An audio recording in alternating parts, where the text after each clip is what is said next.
made everything in here red that we can make red to symbolize the coming of the Holy Spirit. It's a very special day in the life of my family.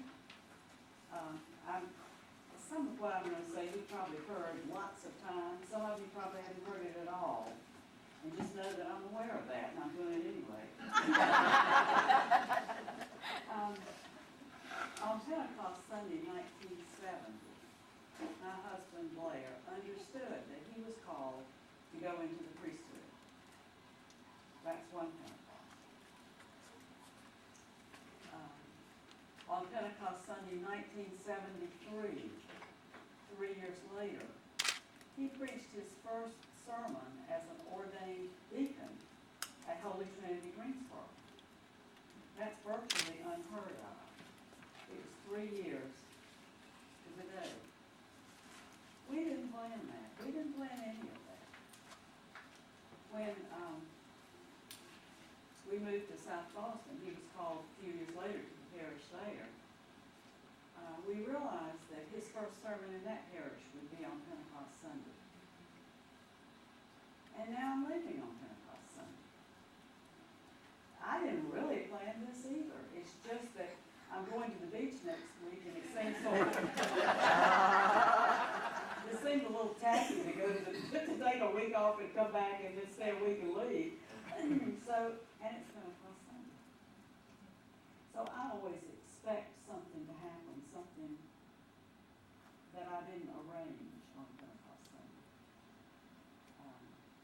Pentecost is something God does. The Holy Spirit is something God does. We can't do that. The Holy Spirit is the third person of the Trinity, the unity of the three. You can make yourself pretty busy trying to explain the relationship of the Father and the Son and the Holy Spirit, and we can't understand it. But the Holy Spirit is, as the third person of the Trinity, a being. We refer to the Spirit as He, sometimes as she. And I don't think anybody's been struck by lightning when they did that either. But I always anticipate something special. I've tried for some time to decide what I would say this last Sunday. And I think I will try to do what people do when they leave each other. That they try to say what's most important to them. If they have any advice. I have no intent, this is not my deathbed speech, I have no intent of going home today. You just need to, if I do, celebrate, but I don't plan to do that. But I want to tell you something about the things that are the most important and the deepest things in my life. And as I say, some of you have heard some of them, some all of them, several times, and some none of them. I will drop back to the fall of 1974, when Blair had graduated from seminary. And when people get close to graduation from seminary, they suddenly become very wise and very pastoral. They start talking funny, and so they're preaching all the time. Well, Blair was not the only one in the class who did that, but it was enough that the seminary wives, because there weren't any women there at that time, got a little tired of it. And we groused about it a lot, about how hard it seemed as though in order to be a Christian, you had to have had Greek and Latin and Hebrew and studied systematic theology and methodology and all these big 50-cent words, and the wives were not happy about it. And we used to talk about how can it be that hard to be a Christian? It can't be hard to be a Christian. Jesus didn't come and speak to the educated people only. He did. But he came, and the people who responded the most were the ordinary people. They were the people who needed him, and they knew they needed him. So with that background, in the fall of that year, we went to hear a group of people speak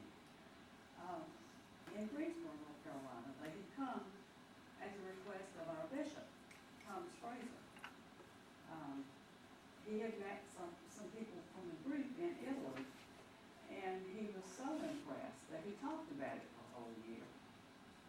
before we ever got there. The reason he was in Italy was that he had gone on a personal pilgrimage of sorts.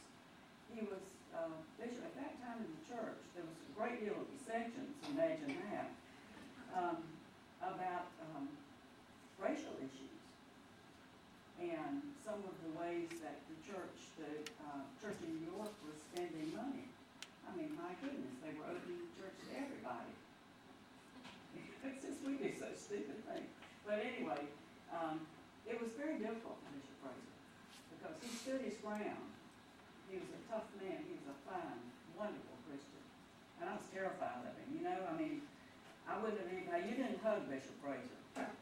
Not a problem. But anyway, he began to go around. He took time off. And he went to various religious communities all over the world. He went to the Taizé community. He went to La Brie in Switzerland. He went, anyway, and the one question he asked wherever he went was, how can I be a bishop and be a Christian? How can I be a bishop and be a Christian? And nobody could give him an answer that satisfied him. And he was in Rome at a party and met a woman who was a surgeon. And he was kind of a smart aleck, you know. He said, tell me, my dear, how can I be a bishop and be a Christian? She told me. And he was, after he got over the shock, I think, he was so fascinated that he asked question after question after question. She told him, took him to other people, and he finally wound up at a small village run by the folklore movement in the Dolomites. No, it's near Florence, in Italy. And so he came back and talked about it. And these were people from that group, from the folklore movement. Every month I've had a small handout. I didn't have many of them, and I didn't need many of them because it wasn't really popular. On the table, I say, it's called the Word of Life. And it comes from this group of people. I will tell you how the movement started, how the group started. To me, it's a story. You know, when you were a little kid and you said, tell me such and such a story every night. You want to hear the same story over and over again. I'm that way about this story, and I sometimes get pretty emotional when I try to start it. But they always started the story when they tried to tell you the same way. They would say, it was the war, and everything was crumbling. That was the Second World War. This was a group of young people, just a few of them, about close to 20 years old, and they lived in Trent, Italy. Now Trent's in the north of Italy, and it's where they were attacked on both sides by the Allies and by the enemy. They were bombed many times a day, and they had to go to the bomb shelters, which were not safe. And the condition that these young people were in was this. Chiara Lubick had done a teaching. The school had been bombed. She couldn't teach. One of the young women was engaged. Her fiancé was killed in the war. She was alone. One had been very wealthy.